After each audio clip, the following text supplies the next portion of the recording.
ഞാൻ ഇവിടെ വന്നിട്ട് എല്ലാം ശരിയാക്കി തരാം എന്ന് പറഞ്ഞിട്ട് പോകുന്ന ഏർപ്പാട് എനിക്കില്ല. സാങ്കേതികമായിട്ട് 6 വർഷം രാജ്യസഭ ഫണ്ട് ഒരു MP-യുടെ ഫണ്ട് കൈകാര്യം ചെയ്തതിൻ്റെ പശ്ചാത്തലത്തിൽ ഞാൻ പറയുകയാണ്, ഒരു MP-ക്ക് ഈ റോഡ് ഒരു കാരണവശാലും പണിയാനുള്ള കാശ് കൊടുക്കാൻ ഒക്കത്തില്ല. ഇത് ചെയ്യാം. ഇങ്ങനെയുള്ള ജനങ്ങളുടെ വ്യാകുലത അടങ്ങിയ വിഷയങ്ങൾ ഉന്നയിച്ചാൽ ചെയ്യാം. അതിന് നിങ്ങൾ കേരള ഭരണം ഞങ്ങളെ ഏൽപ്പിക്കണം.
കരിമ്പ് കൃഷിന്റെ സീസൺ തോന്നുന്നുണ്ട് ഇപ്പൊ.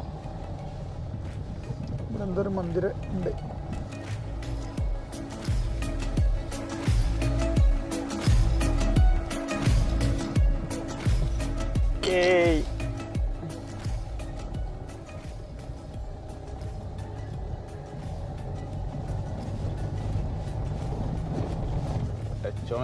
ഇതൊക്കെ റോഡ് ഇതിലെ പോവോ?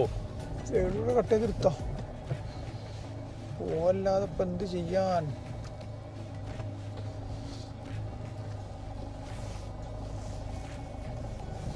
ആൾക്കാരൊക്കെ നോക്കുന്നുണ്ട് കേട്ടോ. എന്താ സംഭവം വെച്ചിട്ടില്ലേ?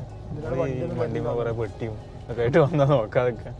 ഫുള്ള് പശുക്കളും എരുമുണ്ട്, പശുവുണ്ട്. ഇത് വലിയൊരു ഇതാ തോന്നുന്നുണ്ട് കേട്ടോ. ഒരു ഗ്രാമത്തിന്റെ ഒരു സെൻട്രൽ ഏരിയ അല്ലേ? കുറേ വീടുകളുണ്ട് ഇവിടെ. പക്ഷെ ഇവിടെ ഒരു കട പോലും ഇല്ലല്ലേ, ചെറിയൊരു ഷോപ്പുകളൊന്നും കാണുന്നില്ല. സ്കൂളിൽ പോയല്ലേ കുട്ടികള്? ഇന്ന് സ്കൂളൊക്കെ ഉള്ള ദിവസമാണല്ലോ.